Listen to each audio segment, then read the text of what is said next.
Hey Bookaholics, so welcome back to another video. Today I am bringing you my July TBR. I will point out that as of June, I am not filming in summer heat apart from for wrap-ups because I can manage one video, but that's about it. My technology just doesn't cope in the heat here in summer. I have nowhere to film because my kids are home, so all of my videos are pre-filmed, including my TBRs. That means that in my June wrap-up, any things that have rolled over or cropped up will be mentioned there, so do go check that video out. But this is at least my provisional TBR, the things that I have planned or required reads for this month. I'm going to start out with my digital books, as I have been sent 2 ARCs by authors which I am super excited about. They're authors that I've read from before, reviewed their books and really enjoyed, so naturally I jumped on the opportunity to read these. The first one being The Witch Wife by Lumen Rees. This is the first book of the series. I am so pumped for it, and this is the story of a woman named Irene who has just been taken from a battlefield in chains, having lost both her husband and her sister. Her infamy is notorious amongst the British royals, who believe her and her sister to be a witch, and they wish for her to marry into the royal family. When she refuses, she gathers herself a group of allies, most notably the bastard daughter of the king who lives in a brothel, a gay earl, a general, and a daring escape so that she might flee their clutches. I am so excited for this book. I've loved everything by Lumen Rees. I love the way that Lumen Rees tackles paranormal creatures, characters, etc. So seeing her take on a witch is just going to be the next best thing. I can't wait. This one comes out, I believe, in November. The next one that I have on here is Wrong Stop by Rex Burke. This is a buddy road trip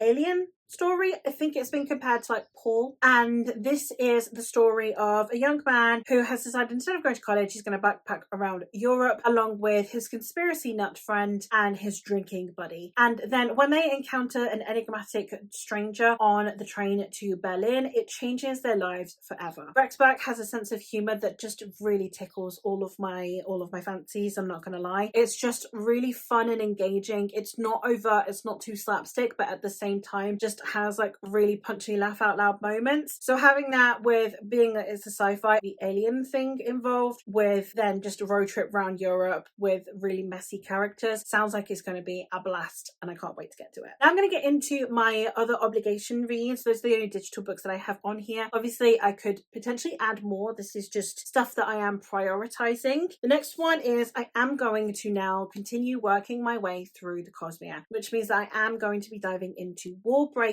by Brandon Sanderson. This is the first book in a series, but that at the minute is essentially a standalone, and there is no news of a sequel. But we are following 2 sisters. The older one has been training her whole life because she is to become the bride to the God King.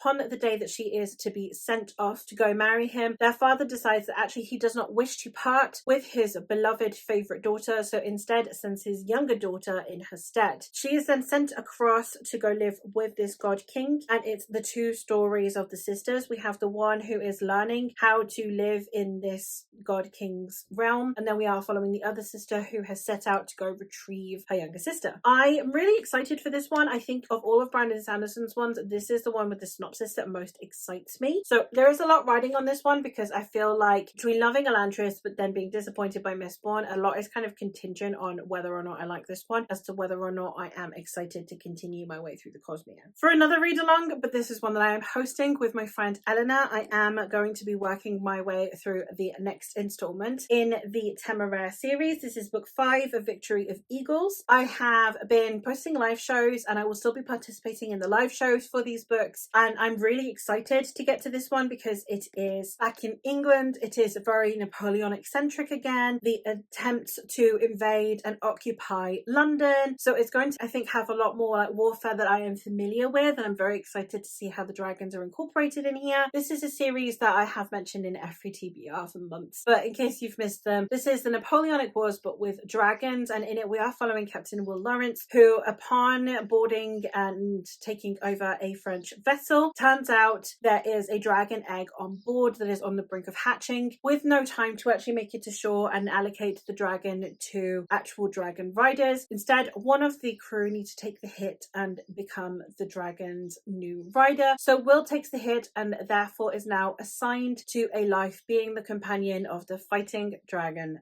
Temeraire. I love this series. I probably am, I think, the one that's loving the series the most out of everyone in the read-along. I'm having a great time with it because it's got a lot of historical discussions and a lot of themes which are really my thing. And then I really love the character work in this series and the interpersonal relationships, namely between Will and Temeraire. The next one that I have is I am joining the brothers Gwyn in their read-along of the Of Blood and Bone trilogy written by John Gwyn, and we are on book 2. We've read book 1 in June, and book 2 is A Time of Blood. Obviously I can't tell you much about this series, especially because this series is also a sequel series to The Faithful and the Fallen, but I love John Gwyn's writing so much. He's such an incredible author because he really does bring out the best in like classic fantasy while still having modern values and a modern tone overlaid onto that in just this meticulous blend of classic and modern that really did help, I think, contemporize fantasy. I think that he is a pivotal figure in bringing fantasy into the modern era, and I really enjoy his works, so I'm really looking forward to getting into this next book. For a couple of standalones which I may or may not get to, these are just kind of ones that are on my radar that I would like to prioritize. The first one is Certain Dark Things by Silvia Moreno Garcia. I have